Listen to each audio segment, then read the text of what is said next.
পাতাটাতে যে তেল মশলা লেগে রয়েছে, এটা কিন্তু এটা ভাতের সাথে মাখিয়ে খেতে কিন্তু খুব ভালো লাগে। এই যে মাছটা কিন্তু অনেক সুন্দর ভাজা হয়েছিল, এইভাবে মাছের পাতুরি করে খেলে ভালোই লাগে। অনেকেই তো ওটাকে পাতুরি বলে থাকে, কিন্তু আমাদের গ্রামাঞ্চলে বলে পাতায় মাছ ভাজা।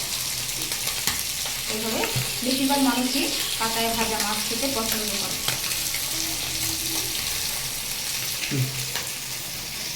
এখন এইভাবে করে আমার নিচের পাশটা ওরকম লাল লাল ভাজা হবে। আমি কম আঁচ দিয়েছি, এই কম আঁচে হতে থাকবে।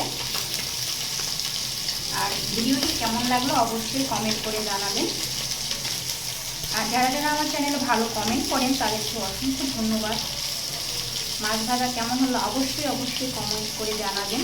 আর ভালো থাকবেন, সকলের জন্য রইল শুভকামনা।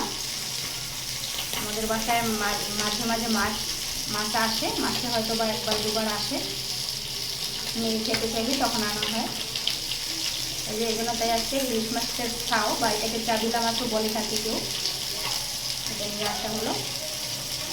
সকলেই ভালো থাকবেন, নমস্কার।